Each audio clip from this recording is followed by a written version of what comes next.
Mais au moins, on est suivi là. Voilà, on a besoin de la technoscience pour nous imposer. Merci beaucoup, professeur Jean-Daniel Ovaga. Merci pour ces messages d'espoir. Je crois que, bon, on a le temps quand même pour, et merci pour nous donner le temps d'un débat au moins pour, je sais que c'est un peu difficile après toute la soirée d'hier, mais justement, je crois qu'on a intérêt à saisir l'occasion de votre nouvelle casquette, justement, du patronat. Aujourd'hui, dans une université marocaine africaine, comme j'ai dit tout à l'heure, avec tout ce potentiel humain, avec, alhamdoulilah, tout ce potentiel de cette première édition du forum, comment éventuellement et pratiquement, pour justement gagner du temps, comme vous dites, et pratiquement, à votre avis, quelles sont les pistes de projets concrets qu'on pourra éventuellement dégager dans ce débat? Et c'est ça l'intérêt en fait de cette première édition. On ne va pas quand même passer du temps juste pour des conférences, panels, recommandations, etc. Mais notre ambition est de dégager quand même, dès le lendemain, je veux dire, de cette première édition, par des projets concrets avec lesquels on mutualise tout ce potentiel académique, universitaire, privé, etc., sur des secteurs, des projets quand même qui intéressent la santé, l'environnement, le développement de manière générale. Je pose quand même cette question, à mon avis, dès ce matin, vu justement votre, je dirais, nouvelle casquette au niveau du Congo-Brazzaville. Permettez-moi de lancer ce débat. Je vous remercie, professeur Chouli. J'ai en face de moi des maîtres qui m'ont enseigné l'art de la médecine.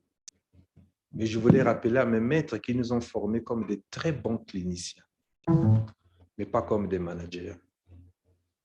D'autant plus que la profession médicale est une profession libérale.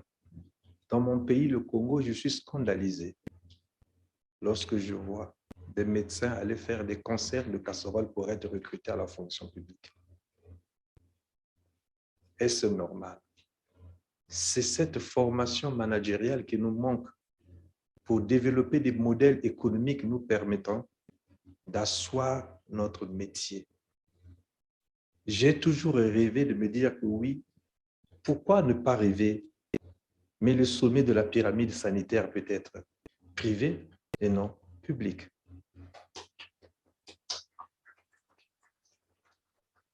Nous n'avons qu'à regarder, même lorsqu'on arrive au Maroc, les examens les plus pointus, les plus spécialisés, faits avec promptitude sont faits où? Est-ce dans nos CHU ou dans les cliniques privées? En donnant une formation managériale en plus aux médecins que nous formons, nous donnerons de la dignité à ce métier et nous pourrons rattraper la facture et le déficit. En ce qui nous concerne, nous, le patronat, avec ma consoeur de la CGM, ma consoeur de la FEC à Kinshasa, ma consoeur de la Côte d'Ivoire, nous sommes en train d'œuvrer vers une union patronale africaine pour apporter une réponse aux problèmes de financement, aux problèmes de transformation, aux problèmes africains. D'autant plus qu'à la limite, on a tendance à nous imposer des schémas stéréotypés. Je n'ai jamais vu une nation africaine s'en sortir et se réaliser économiquement avec des schémas stéréotypés de ce que nous savons. La main qui donne n'accepterait jamais la concurrence. La main qui donne fera de telle sorte que demain, vous serez toujours dans l'obligation de repartir vers. Et lorsque nous voyons ces dragons, ils n'ont jamais eu des projets soutenus par des approches financières, les approches d'investissement extérieures. J'ai donné une approche. Deuxièmement, il n'y a rien de plus scandaleux que de voir un ingénieur agronome sorti d'une faculté avec un mémoire sur l'agriculture, aller frapper les portes du ministère de la fonction publique pour être recruté comme fonctionnaire. Est-ce logique? Mais la même situation, vous ne la verrez pas au niveau des notaires ni des avocats. Je prends un exemple dans mon pays. Le médecin au Congo n'est pas le mieux payé. Mais lorsque vous avez un magistrat junior, pour ne pas dire Benjamin, il a le triple du salaire d'un médecin qui vient de sortir. On nous a toujours parlé de serment d'Hippocrate. C'est bien, mais on oublie le testament d'Hippocrate. Tu vivras de ton métier, l'éthique médicale t'interdit de faire un métier qui compromet l'éthique. Mais à la limite, qu'est-ce que tu fais? C'était ça ce que je voulais dire. Et je prends un dernier exemple. Au niveau du patronat congolais, nous avons signé des conventions d'accord avec les instituts et avec les facultés pour faire de telle sorte qu'à la limite, que cela devienne des greniers. On a toujours dit que non, l'Afrique n'a pas une capacité d'absorber les projets. Mais les projets, vous allez les trouver où? C'est à l'université. Bon. Très bien. Donc, on note la formation managérielle, le développement du secteur privé. Bon, déjà, c'est des grands titres là, mais on ouvre le débat. Docteur Mali.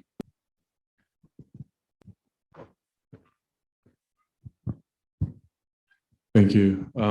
Thanks a lot for your presentation. In fact, I was wondering while you were presenting whether you were a doctor or an economist. Yeah, definitely some of the points you mentioned, I definitely agree in terms of specialism, industrialization. As an economist, you would know that, for example, none of the Western countries ever develop just by selling services. You have to build something. You have to sell something. You can't move if you're not selling anything. You know, during your presentation, I just checked the figures. I remember an incident 3 or 4 years ago. Maybe you remember the current president of the Africa Development Bank. They said that he was corrupt. And the main thing, if you investigated, he wasn't corrupt. What he was trying to do is he's tried to build industries in Africa.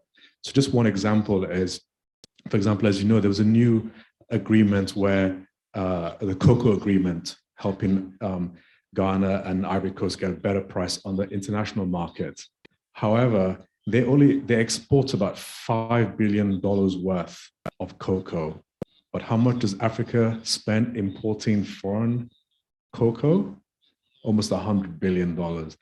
I just checked also the figures. A cocoa farmer in Africa earns $1 a day. But if I go to a supermarket in Europe, it costs almost $2 just to buy 1 bar of chocolate. There's a friend of mine, you know, thinking about practical institutions, a friend of mine, he's Lebanese, but he grew up in Nigeria, and he can actually help African countries if they want to produce chocolate the same quality as Switzerland. But of course, as if anyone is willing to take that risk. I've been to Ghana, I've had the chocolate, I'll be honest with you, it doesn't taste as nice as the one in Europe, but it's because it's just to do with investing in the right production so then we can take that forward. Another thing as well, another idea I thought about was, you know, a couple of years ago, Saudi just basically came to Nigeria and took a lot of doctors to Saudi. They just came on a plane and took them all. But how about if the doctors mobilized and created a company so they contract themselves out to countries? That way they will make more money rather than just going as individuals. You create a service, you say, oh, you want to hire our doctors? Because that means that the quality of the training of doctors is already high. If a country can come to an African country and just ship them off, that means they trust them. But I definitely just agree with like what you mentioned. You need to specialize in something. In that way, you know, people chase you when you're rare. It's a common thing. There's no point chasing money when everybody's doing the same thing. Chase money when you're rare. So if you specialize in something, I don't know what the specialism is in Congo, Brazzaville, but if there's something you can focus on, it becomes rare, it becomes very unique, then everybody will come for that. So I definitely agree with the concept of, you know, definitely having training, for doctors. I think your university mentioned the CADI. I had mentioned something yesterday about having an innovation hub, because the world is changing. We need to look at training people to be able to sell things or have multiple streams of income. Thank you.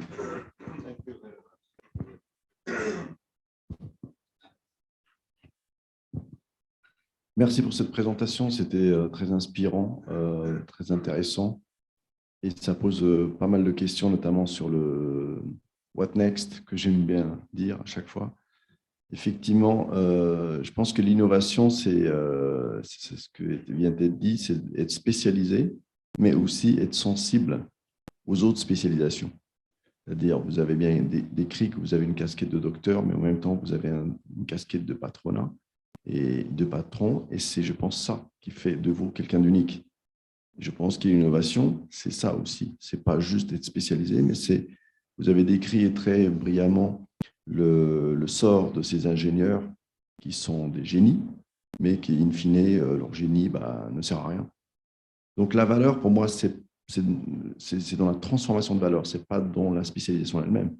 C'est-à-dire qu'à un moment donné, on a été formé, mais il faut utiliser cette formation, ce génie, cette créativité, pour être transformé en quelque chose de palpable, quelque chose d'entrepreneurial, quelque chose qui peut être utile à l'humanité, à l'Afrique, à l'être, aux citoyens. Donc, c'est là où il faut parler plusieurs langages. C'est là où il faut être, si on ne parle pas plusieurs langages, il faut être sensible au langage des autres. Et je pense que c'est là vraiment qui doit être développé. C'est-à-dire qu'il faut créer un écosystème dans lequel vous avez parlé d'incubateurs, vous avez parlé de pépites, d'innovation. C'est ça qui est dans d'autres pays, notamment en Europe et aux États-Unis, qui fait qu'un PhD, à un moment donné, il lance une boîte, cette boîte génère de la valeur. Si je prends l'exemple de Moderna, si l'ARN messager était si populaire, ce n'est pas parce qu'on a découvert l'ARN messager. Moi, j'ai fait ma thèse sur l'ARN messager il y a 20 ans. Donc, l'ARN messager n'a rien de nouveau. Ce qui est nouveau, c'est l'industrialiser. C'est de lui donner une coloration entrepreneuriale, une vision industrielle. Et c'est ça qui a été vendu aux investisseurs de Moderna dès le début. C'est ça qui a permis de générer de la valeur et qui a permis de spread the world avec l'ARN messager. Et donc, en fait, je pense qu'il y a cette dualité, être spécialisé en même temps, être sensible au langage des autres, parler différents langages, et être capable de comprendre le mindset, l'état d'esprit de l'autre pour créer la valeur ensemble. Voilà, c'était juste pour compléter. Un débat passionnant. Après, s'il vous plaît. Merci beaucoup. Merci, Dr Ovaga, pour votre exposé très intéressant. Depuis que moi j'ai appris que vous avez cette double casquette, je vous suis et j'essaie de comprendre, quoi. Alors, moi, je pense que la première diapositive, je crois, ou la deuxième que vous avez projetée sur les 80% de ressources en Afrique, en elle-même soulève des questions. Et la question que je me pose, la première question, c'est est-ce que ces ressources, elles développent? Si on regarde les pays les plus riches, les pays les plus wealthy, les pays où il fait le mieux vivre, c'est des pays où il n'y a pas de ressources naturelles, mais qui, comme vous le dites, transforment, donnent de la valeur aux ressources naturelles. La Guinée produit du caoutchouc, mais le caoutchouc est immédiatement exporté à prix en monnaie de singe, exporté en Belgique pour être transformé en pneus et revendu 50 fois plus cher en Guinée et dans tous nos pays. Donc, c'est juste un exemple, il y en a à foison. Et à contrario, tous les pays soi-disant riches d'Afrique, c'est là où il y a des problèmes sérieux, politiques, des troubles ethniques, civilo-militaires, etc. Donc, ma question reste, peut-on se développer finalement avec des ressources naturelles? La deuxième question, vous avez parlé des intellectuels. Oui, c'est vrai, les intellectuels, on en a besoin. Les intellectuels sont censés ouvrir la voie, sont censés innover. Et c'est là justement le problème. C'est là qu'il y a un sérieux problème. On est formé non pas pour innover, on est incapable d'innover pour deux raisons. À cause d'abord de la formation et à cause de ce que nous appelons les lois et règlements. qui sont pour la plupart hérités de la colonisation et qui restent obsolètes, désuètes, etc. C'est pour parler de la formation. Imaginez qu'un médecin qui entre en fac de médecine à 18 ans, il en sort à 26 ans, il aura passé presque le tiers de sa vie à faire des études. Sinon, si on prend les études secondaires et primaires, ça fera plus de la moitié de sa vie à faire des études. Mais ça formate quelqu'un. Ça formate. Et dans la plupart des pays d'Afrique subsaharienne que je connais, mais écoutez, aussi bien les contenus que les contenants sont encore extrêmement déformants. Pas formants, mais déformants. Vous prenez un étudiant qui arrive à l'université et pour l'utilisation de l'outil informatique, à part évidemment maintenant les smartphones, c'est Word, c'est à la limite un peu de PowerPoint, etc. Donc, l'outil informatique n'est pas utilisé pour le développement. Et ça, je crois que c'est deux autres aspects qu'il faut prendre en compte. La formation et la législation.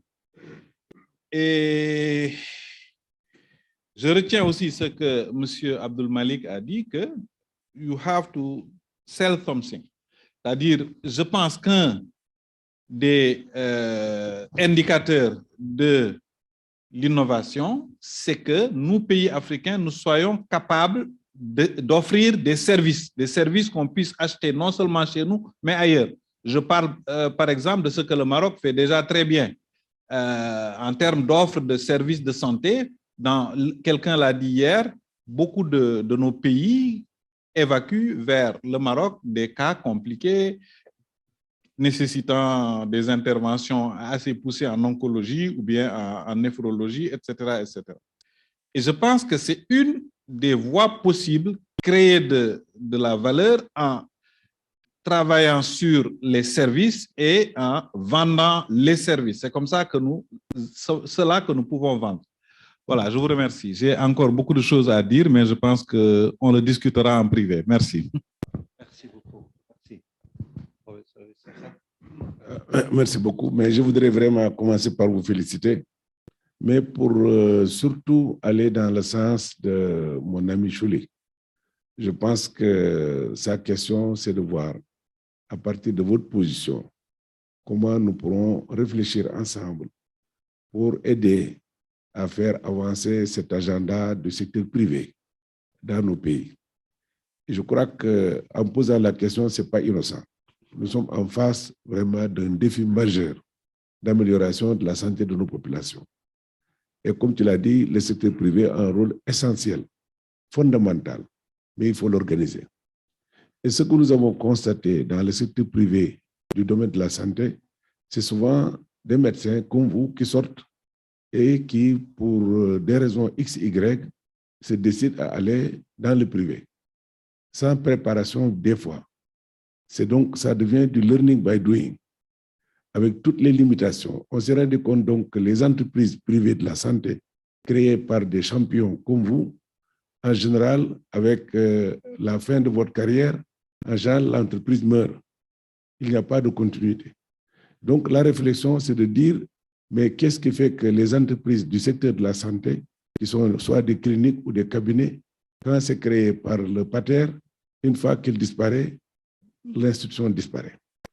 En regardant ce qui se fait aussi bien en Europe qu'en Amérique, nous devons réfléchir comment maintenant ne plus aller seul. Je pense que le patronat doit réfléchir et se donner comme mission d'abord de former, comme vous l'avez dit, dans l'entrepreneuriat. Aujourd'hui, pour nous, dans la sous-région ouest africaine, le programme harmonisé que nous avons de formation des médecins exige qu'en 6e année, on les forme en entrepreneuriat pour les préparer déjà à ceux qui voudraient s'installer, de pouvoir avoir une entreprise avec un avantage qu'ils ont sur vous, c'est qu'ils auront appris que c'est une entreprise privée de santé. Comment gérer une entreprise. Mais dans le montage, le plus souvent aussi, ils vont en solo. Et les recommandations actuellement vont dans le sens de les aider à se grouper et créer des groupes practice qui vont aller ensemble avec des spécialités différentes qui se complètent et aller ensemble. En ce moment, on a la chance de faire durer ces groupes parce qu'ils apportent une contribution énorme. La troisième chose que je voudrais ajouter, donc premièrement, compétence, Deuxièmement, les aider à se regrouper et ne plus aller en solo pour que chacun fasse vraiment, mais qu'ils apprennent à travailler. Et pour cela, ce qui manque le plus souvent, c'est un bon business plan.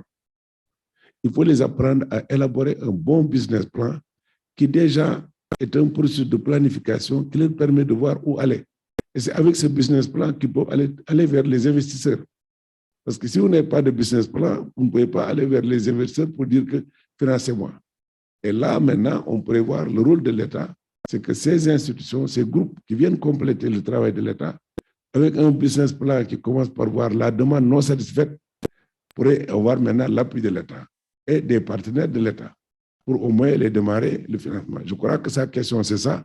Comment nous, en tant que groupe aussi, on peut aider ces partenaires dans le cadre de la formation des jeunes médecins pour les aider à travailler en groupe et des groupes complémentaires. Ça commence à être un peu chez nous, où tu vois un groupe, un pédiatre, un gynéco, un chirurgien qui se mettent ensemble pour créer un groupe. Et le groupe maintenant offre des services par rapport à une demande non satisfaite existante. Parce que le business plan te permet de dire sur quel secteur nous allons insister. Parce que là, il y a une demande insatisfaite énorme en termes d'ampleur et gravité. Je pense que c'est ça la réponse et je crois que ce travail continue. Il faut réfléchir pour qu'on parle de l'exemple du Congo où on pourra avoir un patronat qui essaie de créer une sorte d'incubation pour les jeunes médecins en les formant, en les encadrant, en les mettant en groupement et en les donnant une sorte de tutorat qui permettra d'améliorer. Je crois que c'est ça qu'il pose comme problème. Comme je le connais très bien, je sais que chaque fois qu'on se rencontre ici, il faut qu'on parte avec quelque chose de concret qui nous permettra de continuer à suivre. En tout cas, c'est très bien, vous êtes un champion. Pour nous, c'est une opportunité d'avoir un modèle comme vous, mais on ne veut pas lâcher ce modèle-là. On veut construire à partir de votre expérience pour aller de l'avant. Merci. Je vais vous donner la parole juste dans ce sens pratique. Je donne un exemple, docteur Ovaga. Si je prends par exemple aujourd'hui dans le secteur privé, pour le secteur pour la santé, supposons un groupe qui vient investir pour, je ne sais pas, lancer un hôpital privé ou une clinique, etc. C'est malheureux de voir aujourd'hui, et tu te rappelles très bien, Issakha, lorsqu'on était à Free Santé, c'est des groupes d'études aujourd'hui européens, etc., qu'on appelle, etc., qu'on leur donne vraiment des marchés quand même consistants, etc. Au moment où aujourd'hui, je parle de l'étude carrément du projet, vraiment de la base jusqu'à vraiment la finalisation carrément du projet, en termes de bâtiments, en termes d'après d'équipement, vraiment monter, je ne sais pas, une clinique privée.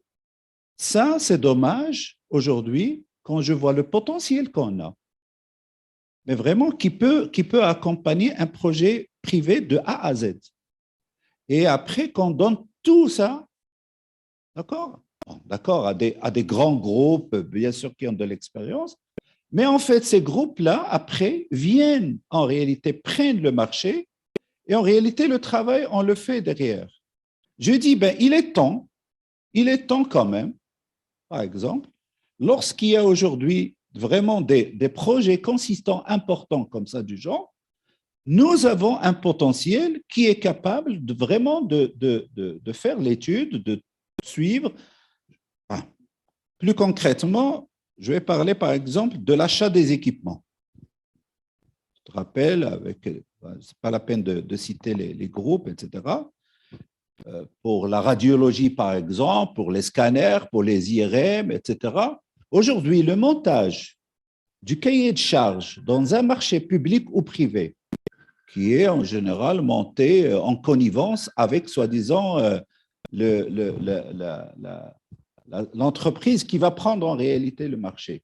Ça se fait en connivence totale et on laisse tomber en réalité les experts qui sont là, etc., qui sont capables à la base, et nous avons d'ailleurs la direction des achats avec nous de la Mauritanie, on est capable avec vous de monter vraiment les cahiers de charges nécessaires, adaptés aux besoins réels de chaque pays, de chaque secteur, etc., on est capable de faire ce travail. On ne fait pas appel à nous. Et après, c'est les grosses boîtes internationales qui viennent nous demander, ben, écoutez, nous avons un marché, patati, patata, est-ce que vous pouvez… La même chose, j'ai parlé avec notre ami Babacar, pour tout ce qui est aujourd'hui des systèmes d'information adaptés dans les CHU, etc. Ce sont les grosses boîtes, d'accord, européennes, américaines, etc., d'accord, qui détiennent les marchés, et après, hein, donc ce sont nous, après, qui font le travail. Et en général, ces logiciels, ces systèmes d'information qu'on achète ne sont jamais en réalité adaptés aux besoins réels de nos structures. Je crois qu'il faut vraiment casser ça. C'est pour ça que j'aimerais quand même qu'on passe à un débat concret, à sortir quand même avec des projets et dire, ben, si par exemple demain à Brazzaville, vous avez un problème d'un système d'information pour une structure publique ou privée, on est capable de le faire. On est capable de le faire. Donc, essayons quand même de vraiment de monter des projets. Ben, peut-être je suis encore utopique, comme je l'étais toujours. D'accord? Je tourne peut-être des moulins comme Don Quichotte, peut-être. Mais je crois qu'il faut quand même qu'on essaie, et votre rôle, comme l'a dit Issakha, votre rôle aujourd'hui, votre nouvelle casquette du patronat, avec bien sûr la CGM aussi au Maroc, peut-être avec le patronat sénégalais, Côte d'Ivoire, etc. Je crois qu'il est temps à ce qu'on essaie de mutualiser ça et vraiment aller sur des projets concrets dans ce sens. Madame.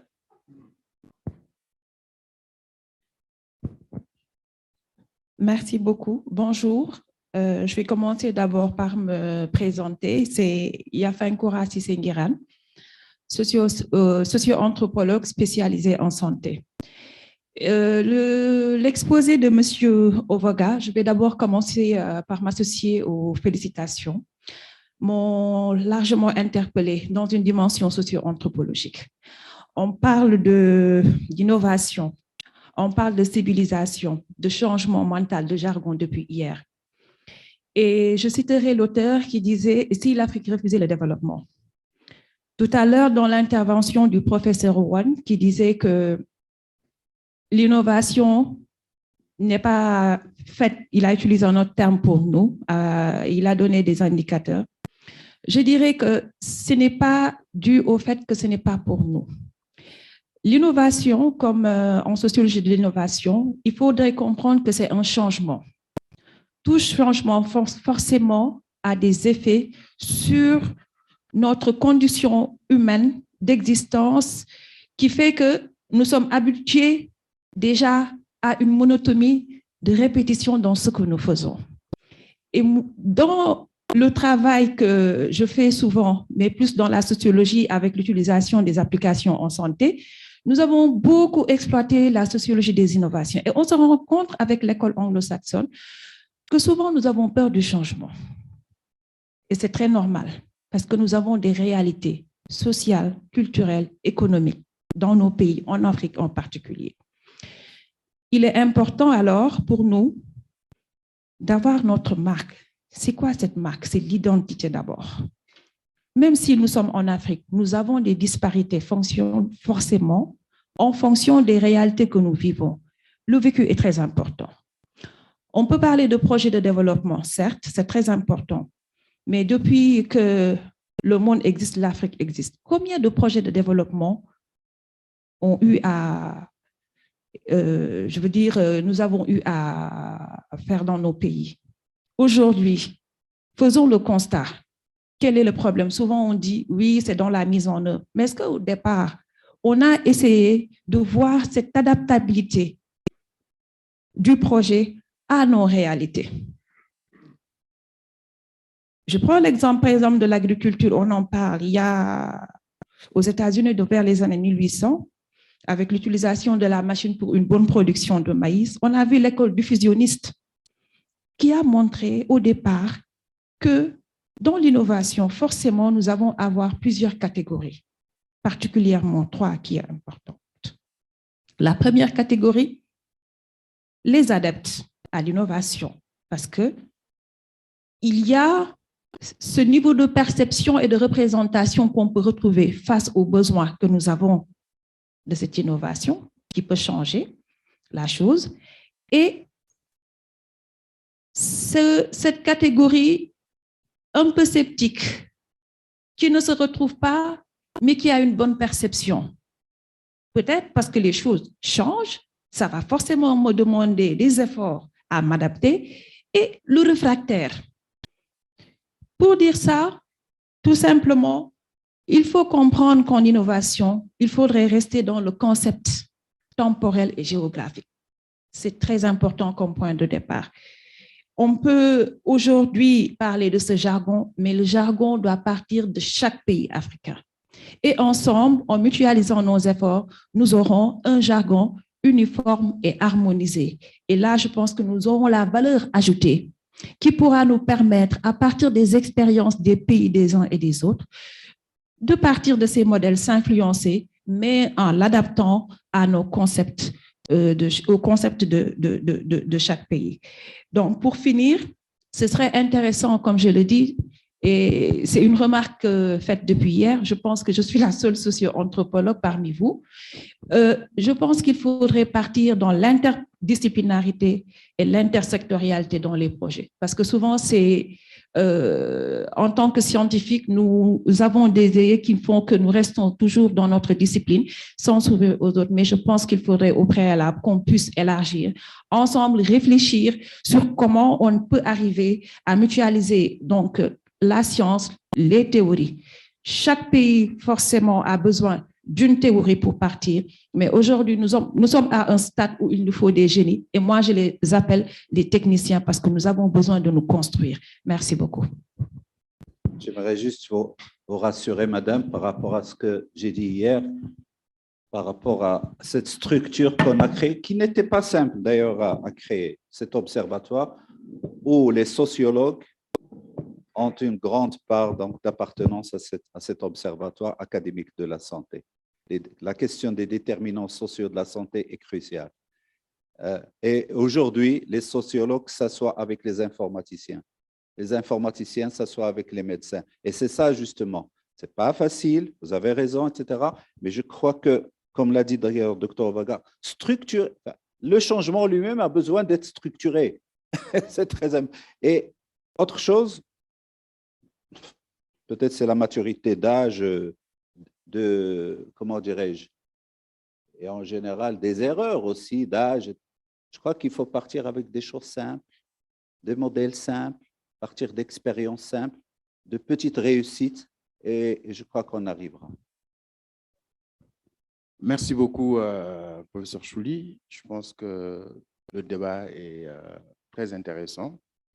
Et cela, le mérite revient au docteur Ovaga, qui a su réveiller cette audience, malgré qu'hier, on a passé une soirée assez chargée et longue.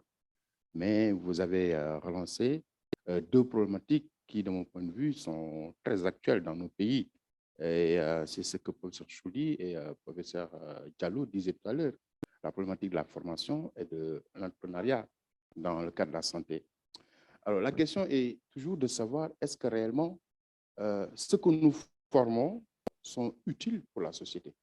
Est-ce que ce dialogue existe en permanence entre celui qui forme, dans le cadre de la santé, généralement le ministère de l'Enseignement supérieur, et le ministère de la Santé? Je donne l'exemple aujourd'hui du système de santé. Nos systèmes de santé africains sont beaucoup plus orientés vers la prise en charge des maladies transmissibles.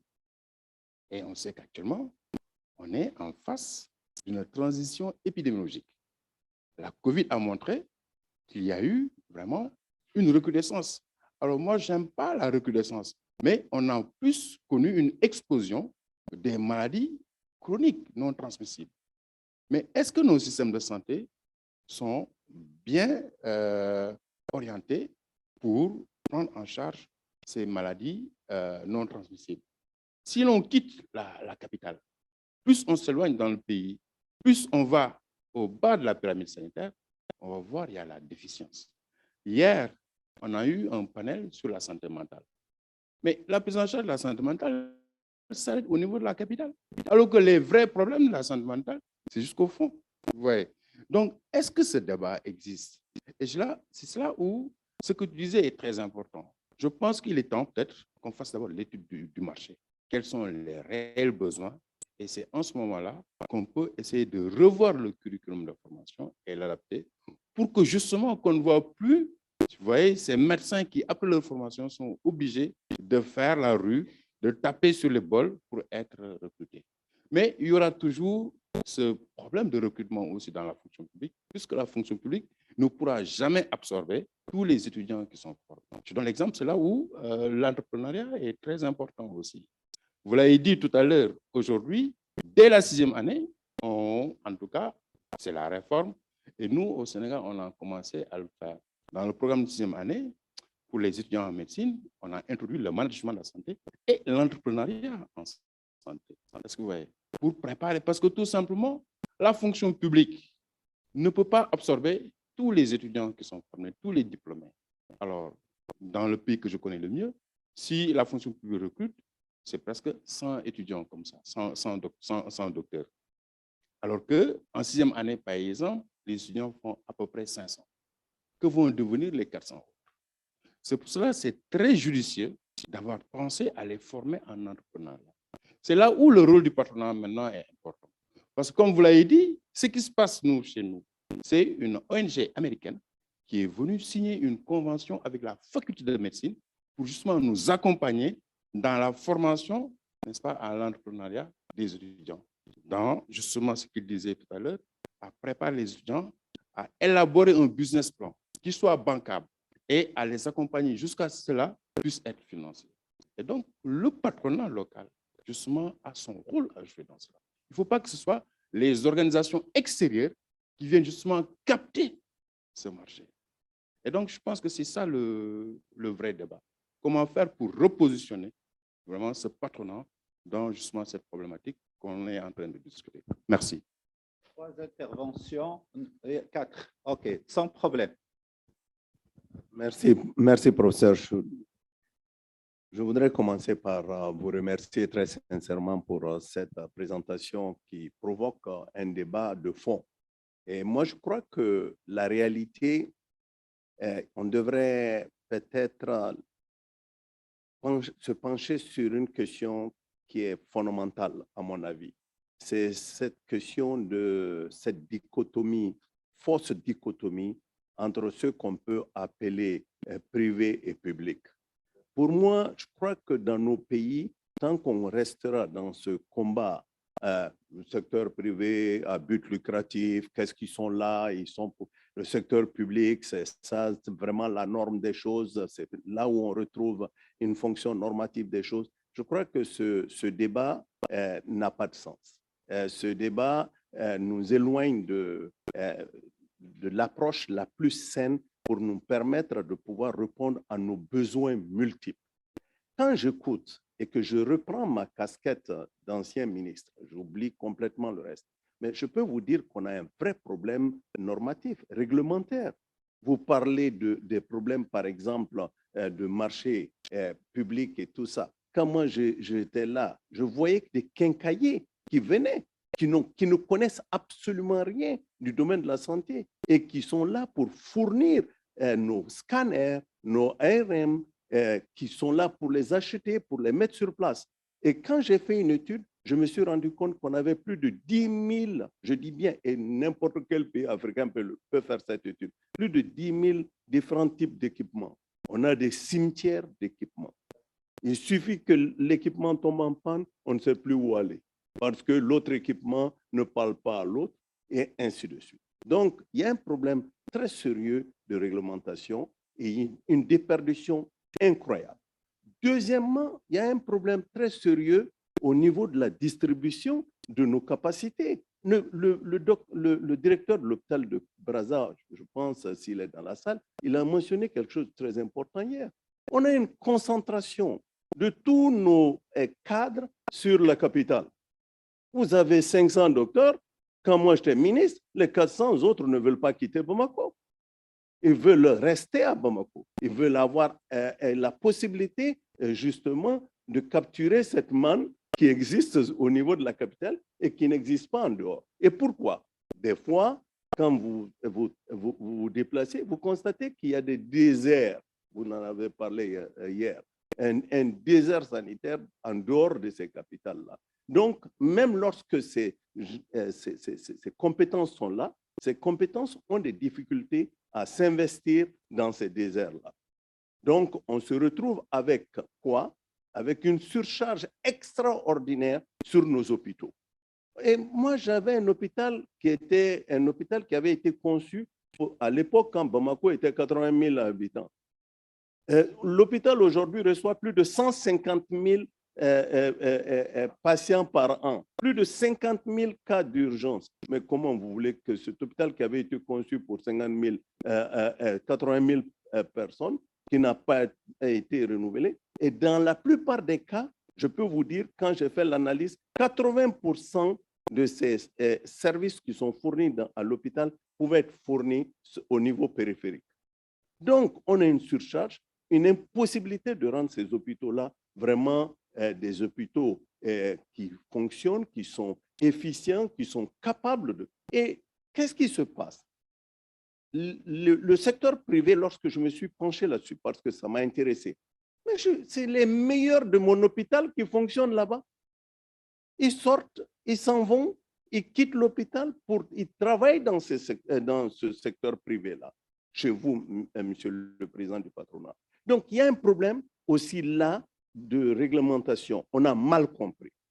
Moi, je ne voudrais pas que ce professeur qui est chez moi abandonne l'hôpital public, mais je dois créer les conditions pour que ce professeur-là puisse gagner de l'argent tout en donnant peut-être des services au niveau de l'hôpital pour des gens qui ne peuvent pas aller dans cette clinique privée, mais tout en lui permettant de pouvoir avoir des compléments de revenus dans votre clinique privée qui fonctionnera peut-être pour des gens qui ont les moyens. Mais tant qu'on va rester dans ces dichotomies, dans ces querelles byzantines sans s'écouter, mais le système ne fait que s'appauvrir régulièrement et on risque de se retrouver dans un système qui ne fonctionnera plus parce qu'il faut la fonction normative de l'État, il faut un secteur privé qui s'installe pour créer une complémentarité, mais il faut penser à toutes ces zones désertiques. Et moi, je vous assure, il y a un désert sanitaire de plus en plus qui se crée dans la plupart de nos pays. Donc, je voulais juste ajouter ces petits points, mais c'est très important. Je pense que ça va être... J'aimerais juste, dans ce sens, vous donner un exemple. On avait proposé tout un groupe, à l'époque, à l'ex-président de notre université, qui est l'actuel ministre de l'enseignement supérieur. Il y a un vrai problème de finances de l'université. Je veux dire, l'université, quand même, c'est 100 000 étudiants à Marrakech, par exemple. Je donne des exemples concrets, d'accord? Et donc, l'État ne peut pas survenir toujours aux besoins de cette université qui est quand même la plus grande. Nous sommes 300 professeurs de médecine à la faculté de médecine et au CHU de Marrakech. 70%, je dirais, de nos collègues, comme vous dites, ce qui est tout à fait normal, midi, 2 heures, etc. Bon, allez, le meilleur passe une bonne matinée dans son service, etc. Mais bon, c'est l'après-midi, bon, c'est quand même le secteur privé qui profite, je dirais, jusqu'à toute la nuit, parfois, le week-end, etc. Malgré qu'il y ait une réglementation des horaires qu'un fonctionnaire public peut éventuellement passer dans le secteur privé. Mais en réalité, ça ne se passe pas comme ça. On avait proposé un projet à notre président, lui dire, ben, écoutez, on vous propose qu'on monte une clinique universitaire, publique-privée, d'accord, avec sa casquette de l'université Qadhaïat, et la loi le permet. Et à ce moment-là, ben, tout le monde va travailler là, avec éventuellement un mécanisme de management différent. Et l'université est gagnante, les enseignants sont gagnants, la population est gagnante. Et qu'on sort justement, par exemple, de Marrakech, de ce schéma-là, de cette dichotomie en réalité, et on a fait une étude de marché. Cette clinique, si on la construit à Marrakech, si l'université construit cette clinique publique-privée, il peut survenir à 100% des besoins de l'université qadariya sans faire appel donc à 1 centime de l'État. On a fait vraiment tout un business plan, etc. Et il y a une résistance totale à monter ça. Mais je crois que malgré ça, il ne faut pas qu'on baisse le bras. Et là, vraiment, je partage entièrement votre point de vue. C'est vraiment un débat vraiment qui n'a, je veux dire, irréel, public-privé, ça n'a aucun sens. Car la réalité au quotidien, c'est que le potentiel humain public, c'est lui qui travaille dans le secteur privé. Je vous donne un deuxième exemple concret. Il y a une université privée aujourd'hui à Marrakech, où il y a une faculté de médecine privée à Marrakech, mais en réalité, on fait tout le montage pédagogique, l'enseignement, tout ce que vous voulez, il est assuré par nous, à 100%. Donc, à quoi bon de se leurrer et de se cacher la face et dire, ben, écoutez, puisque c'est comme ça, ben, ouvrons les vannes, tout simplement. Ben, voilà, tout simplement. Ben, mettons main à la main. Il y a 2 structures, ben, tant mieux. Allons travailler ensemble et que ça soit gagnant-gagnant, tout simplement. Et qu'on soit clair. Et c'est cette non-transparence, non-clarté. Alors, comment 100% de notre potentiel humain travaille avec soi-disant des vacations minables, excusez-moi le terme, d'accord? Mais derrière, en réalité, voilà, donc ça n'a plus aucun sens.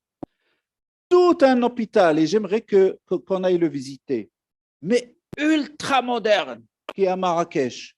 Mais vraiment, le CHU privé aujourd'hui de Marrakech, il faut voir vraiment l'infrastructure extraordinaire, d'accord? Elle est assurée tout simplement par tout le potentiel public. Bah, ouvrons les vannes, tout simplement, il n'y a pas de problème. Disons, bon, allez, nous avons 2 CHU à Marrakech où il y a un potentiel humain, travaillons ensemble sur ces 2 structures, point barre. Et c'est ça, à mon avis, c'est ça ce qu'il faut casser. Excusez-moi. Merci beaucoup. Mesdames et messieurs, bonjour. Je m'appelle Salahdine Qanadli, je suis professeur à l'Université de Lausanne, professeur de médecine. J'ai aussi la lourde responsabilité de présider la Société suisse de radiologie interventionnelle et j'ai surtout été et je suis membre fondateur de la Fédération des Marocains en Suisse. J'aimerais vous amener 2 points de réflexion sur ce qui a été dit. Beaucoup de choses très intéressantes, évidemment, ont été dites. Je vais réagir sur les propos de madame qui, tout à l'heure, avait dit qu'on a peut-être peur du changement. Alors, c'est une peur légitime, mais je souhaiterais juste vous transmettre quelque chose qu'un sage a dit. Ceux qui ont peur du changement, ils auront à la fois la peur et le changement. Le changement, aujourd'hui, il est là. On ne peut qu'essayer de le contrôler, le canaliser pour qu'on puisse en obtenir le plus grand bénéfice. La deuxième chose, c'est ce que vous avez dit tout à l'heure par rapport au fait qu'on fasse appel à des gens de l'extérieur pour nous épauler dans la mise en place de projets. En réalité, ce qu'il faut se poser comme question, c'est pourquoi est-ce qu'on fait appel à des gens de l'extérieur? Les gens de l'extérieur, la réponse pragmatique, c'est qu'ils ont l'expérience de faire ça et que nous n'avons pas l'expérience. Alors certes, nous n'avons pas l'expérience, mais nous avons d'autres capacités. Sans celle-ci, aucune autre expérience ne peut permettre à ces projets d'être réalistes et de s'intégrer dans la réalité africaine. C'est là que je souhaiterais faire appel à autre chose, c'est la compétence de la diaspora africaine à l'extérieur, quel que soit l'endroit où elle se trouve. Dans le domaine de la santé, on en a beaucoup. Il faut donc que tous les projets puissent prendre naissance avec la réalité africaine, mais ils doivent reposer sur une diaspora qui est étendue, qu'elle a et qui l'a pour les aider, quelquefois gratuitement, quelquefois moyennant quelques rémunérations légitimes, mais dans tous les cas, c'est non seulement moins cher, mais c'est beaucoup plus efficace. Je vous remercie. C'est un grand plaisir de te recevoir à Marrakech aujourd'hui. C'est un grand plaisir. Et justement, le forum a donné vraiment une importance capitale à ce que les représentants de la diaspora, que ce soit marocaine, africaine en général, donc, soient présentés dans cette première édition du forum. Nous aurons avec, bon, il y a Abdelhamid Ben Azouz qui est à Bordeaux, donc il est là. Nous aurons à partir de cet après-midi Samir Qaddar qui est à Bruxelles, que tu connais très bien. Et à toi. Et il y a Momar Omar Momar, qui préside la diaspora africaine à Paris, donc en France, qui nous suit. Et il y a tout un réseau et justement, on doit véritablement mutualiser sur l'expérience donc, de notre diaspora en général donc, en Europe. Bonjour, tout d'abord.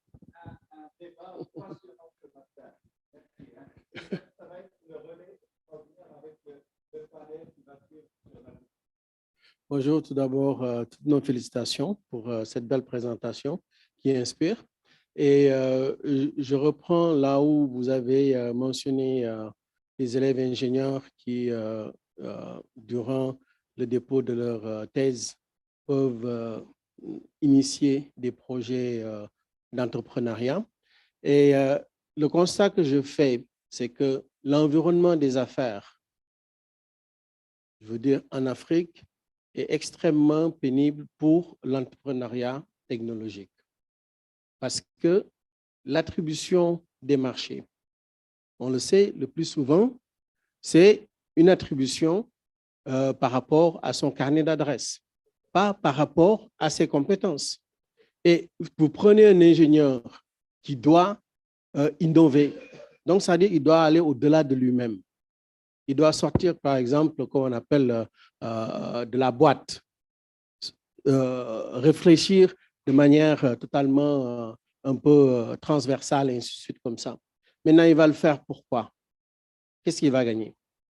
Quelles sont ses garanties qu'il va innover et que cette innovation sera utilisée par la société? Quand on sait que dans le domaine des affaires, si vous n'êtes pas réseauté, vous n'aurez pas de contrat. Et si vous partez en entreprise et que vous n'avez pas de contrat, vous n'allez pas survivre. Et si on part en amont avec la formation, est-ce que cette formation elle est innovante? Est-ce que cette formation elle inspire à l'innovation? Quand vous avez des professeurs qui recyclent le matériel d'enseignement sur une période peut-être de 5 ans ou bien de 10 ans, qui ne parlent pas de thèmes contemporains ou bien récents. Donc, ça veut dire qu'on enseigne à l'étudiant, il faut mémoriser, il faut maîtriser certains concepts, mais ne pas nécessairement s'occuper de ce qui se passe actuellement dans le monde. Donc, on est déconnecté des problématiques actuelles. Donc, cette personne qui a été formée, elle est formée dans une logique de conservation, dans une logique de négation du risque. Parce que même pour préparer ses examens, il va étudier ce qu'il va recevoir à ses examens. Donc, on a toute une logique qui fait que la personne ne va pas aller dans le changement, la personne ne va pas aller dans le risque. Alors que toutes les analyses que nous avons faites, on se rend compte que notre principal problème est un problème de maîtrise technologique. Cette maîtrise technologique, on va l'acquérir soit à travers un transfert de technologie, qu'on n'a pas le choix, mais aussi à travers des efforts de développement, disons, d'une technologie locale. Et pour développer cette technologie locale, il faut l'alimenter. Comment l'alimenter? Il faut récompenser les personnes qui s'investissent dans cette technologie locale. Et pour terminer par rapport à la santé, avec les systèmes d'information, on a ce complexe. Parce que, étant colonisé, on se dit que le colon, il est plus fort que nous. C'est pour ça qu'il a pu nous coloniser. Donc, il est toujours plus fort que nous. Il est toujours plus connaisseur. Alors que le problème qu'on a, c'est un problème qu'il ignore. Il a résolu des problèmes, mais des problèmes par rapport à son environnement. Donc, qui est totalement différent de notre environnement. On est capable de faire cette réflexion, mais on a toujours le réflexe de leur faire confiance, de les amener parce que ça amène une certaine garantie, une certaine assurance par rapport à la stature d'un projet. Et finalement, ce sont des échecs qu'on collecte. Donc, je pense que encourager l'entrepreneuriat, on a un très, très, très long chemin à faire. Il faut rectifier le tir au niveau de l'environnement des affaires pour qu'on puisse encourager l'excellence, la recherche d'excellence et puis de compétitivité. C'est d'innovation. Babacar, je vais essayer de parler d'une expérience personnelle par rapport à ce que tu as évoqué. Et d'ailleurs, on a largement discuté avec M. le ministre, avec M. le ministre en Mauritanie, et en fait, les choses sont similaires partout. Personnellement, j'ai passé une dizaine d'années dans la haute fonction publique. Nommé par Sa Majesté, tout ce que vous voulez, etc. Gérer donc des grandes organisations, notamment dans le secteur éducatif, avec des gros budgets. Et vous avez raison. Vous avez raison. L'attribution des marchés, alors là, il n'y a pas plus sensible. Et on a dit la même chose. Hein? Monsieur le ministre a vécu la même chose. Monsieur le ministre en Mauritanie a vécu la même chose. Bon, c'est clair. C'est une question quand même de femmes et d'hommes qui peuvent résister, croyez-moi. Qui peuvent résister. Ça a un coût, ça a un prix personnel, parfois délicat. Mais croyez-moi, le changement, justement, Madame a parlé justement de la sociologie du changement, mais il faut toujours un prix. Je crois que si, dans notre continent, on a besoin de changer ça, ben il faut des femmes et des hommes, justement, qui résistent à ce que votre disons, président, ministre, etc., vous dit attribuer ce marché à telle personne, ben, vous dites non. Vous dites non. Hein? Et c'est possible de dire non. Parfois, à quel prix, mais il faut le dire. Et il faut le dire. Je sais que c'est difficile pour la majorité des personnes. Je le sais très bien. Mais il faut le faire. Il faut le faire. Et c'est un prix. Il faut le faire. Si on veut véritablement changer. Et lorsque j'évoque la question avec le patronat, je sais que c'est très sensible. Vous êtes la direction des achats. Je vous comprends. Je connais très bien les mécanismes. Je crois que justement, lorsque j'évoque ce genre de questions très sensibles, le rôle d'un patronat, par exemple, dans un pays comme le Congo-Brazzaville, en coordination avec la CGM marocaine, en coordination avec d'autres patronats, etc. Mais il faut avoir le courage d'évoquer ce genre de sujet. Et croyez-moi, monsieur, et ça, la casquette universitaire. Je dis ça parce que je suis dans mon espace académique. Parce que Dieu merci, j'ai toujours gardé ma casquette universitaire. Alors là, ça n'a aucun prix. Bien sûr, mon salaire est minable. D'accord? Mais ça n'a aucun prix.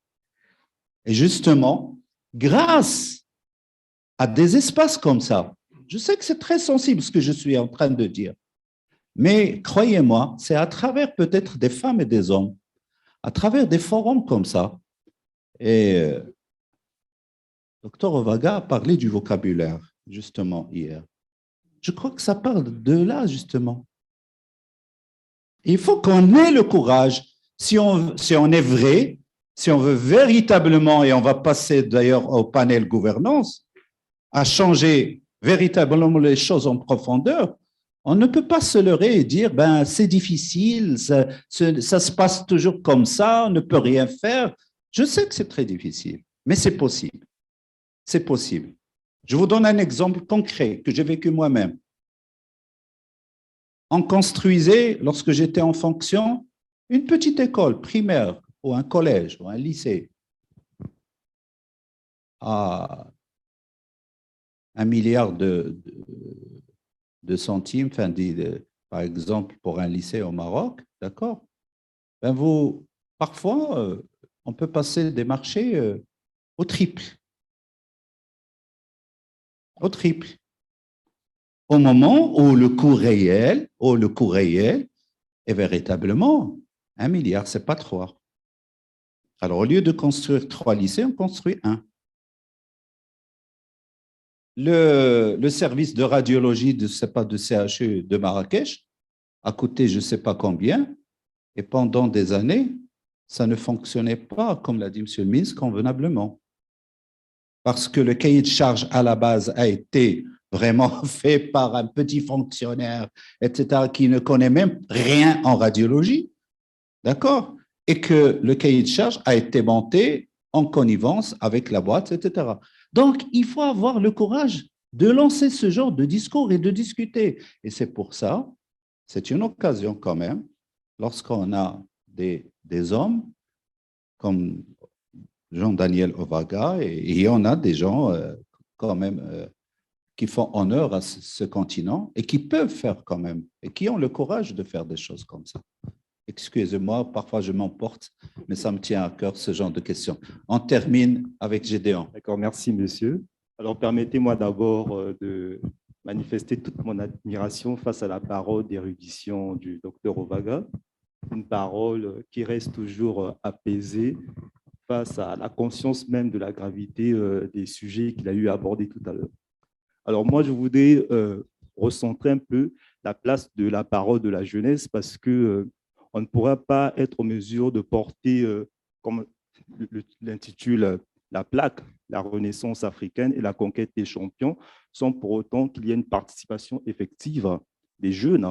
D'autant plus que les champions dont il est fait allusion dans cette présentation, c'est évidemment les jeunes, parce que qu'on le veuille ou pas, vous avez ici, vous, le devoir de transmettre le flambeau, parce que la croisée des chemins, elle nous concerne, nous, essentiellement. Et donc, je voulais poser une question précise, c'est-à-dire que, à la lumière de tout ce qui a été dit, comment est-ce que vous serez en mesure de miser sur la jeunesse africaine pour atteindre effectivement les objectifs dont vous vous êtes fixés? Parce que moi, je voulais prendre un exemple tout à fait concret sur Yenda, parce que l'âme créatrice de Yenda, effectivement, c'est le professeur Chouli, par son expérience et par tout ce qu'il a eu à vivre dans son parcours professionnel, mais il a eu à rassembler effectivement des jeunes, nous étions toutes des jeunes de moins de 30 ans, pour ce rêve de Yenda. Donc, moi, je voudrais, d'une certaine façon, marteler qu'à la fin de ce forum, que vous puissiez être en mesure de nous vendre un rêve qui permettra à ce que nous puissions être intéressés par tous les aspects que vous avez abordés effectivement pour cette renaissance africaine. Tout à l'heure, il y a un jeune Yendis qui va faire une très belle présentation sur le problème de ressources humaines en Afrique. Et si actuellement on a une fuite des cerveaux vers l'Occident, c'est parce que dans une certaine mesure, l'Occident nous vend un rêve. Et nous sommes jeunes, nous avons, entre guillemets, une certaine forme de naïveté, il ne faut pas le prendre péjorativement, et c'est ce qui nous pousse parfois à fuir nos pays respectifs et aller travailler pour les autres. Donc moi, je voudrais qu'à la fin de ce forum, que vous nous présentez concrètement, nous les jeunes, des mécanismes concret qui permettra à ce que nous, les jeunes, nous puissions avoir une participation active sur tous les projets que vous avez élaborés tout à l'heure. Merci. Merci beaucoup, Gédéon. Merci beaucoup. C'est vrai, tu m'as rappelé, bon, Bernard va Inch'Allah, présenter ça. Et c'est grâce à Yenda qu'on avait fait toute une étude sur la carte des ressources humaines en Afrique, justement, avec le déficit, comme vous le savez, colossal en termes de médecins, en termes de corps paramédical, etc. Une carte, d'ailleurs, et on va discuter de ça. Mais écoutez, c'est avec un grand plaisir. Merci beaucoup, Dr. Ovaga. Oui, excusez-moi. Oui, je vais commencer par la dernière question rapidement, excusez-moi s'il vous plaît. Le reste, c'est des contributions. Ce sont des contributions qui permettent d'améliorer notre ego ergo sum. Sur la jeunesse, c'est une question très sensible. L'Afrique est l'un des rares continents en 2050. L'Afrique représentera les 2/3 de la population mondiale avec une population jeune à près de 60-70%. C'est vraiment ce qu'on appelle, c'est ça l'avenir du monde de l'Afrique. Et je voulais dire ceci pour les jeunes, que le présent est à l'excellence, l'avenir est à vous. C'est au bout de notre rôle à nous, c'est au bout de l'ancienne corde qu'on tisse la nouvelle corde. Mais ça demande quoi de votre côté? Vous devez la conscientisation, premier argument pour les jeunes. La concertation, deuxième argument pour les jeunes. Et la coopération pour permettre d'arriver à ce qu'on appelle un véritable transfert et dialogue intergénérationnel. Pas dans la brutalité. Vous êtes rapide, vous courez vite, mais vous n'irez jamais loin. Je reviens encore sur globaliser sur ce qui a été dit. Nous sommes dans la globalisation, nous impose à être, nous sommes tout un chacun ici. Nous sommes un contenu dans un contenant qui est la Terre.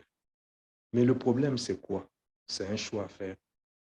Acceptons-nous d'être un contenu qui subit le contenant ou un contenu qui influence le contenant? Notre position intellectuelle fait de telle sorte que, oui, nous sommes un contenu qui influence le contenant. Comment? Par la valorisation de nos valeurs intrinsèques, la pérennisation de nos valeurs, et nous pouvons apporter une plus-value. J'y réponds à la brillante sociologue, anthropologue qui a parlé de suite. Ce n'est que par là, par cette co-construction intellectuelle, j'utilise le mot co-construction intellectuelle, que nous pourrons parler de renaissance africaine. Oui, l'Afrique est victime d'une crise ou des crises qu'on peut appeler conjoncturelles. Mais je pense que la principale crise en Afrique, elle est structurelle, à la portée de notre intelligence. Mais si quelque part, j'ai bien dit que nos élites intellectuelles n'ont pas la capacité de radicalité éthique, il se posera un problème. Mais pour que nos intellectuels aient la capacité de radicalisation éthique, nous devons agir sur quelque chose de très important. La valorisation de la profession enseignante. Moi, j'ai été un étudiant des années après les indépendances, où je rêvais d'être maître d'école primaire. Mais aujourd'hui, vous allez demander à votre enfant d'être maître d'école primaire, il va vous regarder. On a dévalorisé la profession enseignante. Le reste, monsieur le ministre, chers professeurs et chers maîtres, ce ne sont que des enrichissements. Notre rôle à nous est d'écouter et de trouver des approches et des solutions de financement pour pouvoir avancer. Et c'est par la co-construction, le co-dialogue, la pluridisciplinarité et l'interdisciplinarité que nous pourrons participer ensemble, construire ensemble et avancer vers ce que les peuples attendent de nous. J'insiste, quand je parle de l'Afrique à la croisée des chemins, ce n'est pas l'Afrique des nations, non, c'est l'Afrique des peuples, à travers la diversification de son économie, à travers la libre circulation des biens et des personnes. Et excusez-moi, je suis du secteur privé et j'affirme et je dis, c'est ma position, le véhicule, c'est le secteur privé. Mais pour que le secteur privé soit ce qu'il est, il faudra en amont, les normatifs, c'est quoi? C'est le climat des affaires. Je vais terminer par deux exemples pour ne pas dire trois. Permettez. Il y a eu une étude de l'initiative santé en Afrique, pilotée à Brazzaville par le gouvernement, par la Banque mondiale et par l'Alliance du secteur privé de la santé, dont je suis le président. C'est ce qui m'a emmené à la présidence du patronat.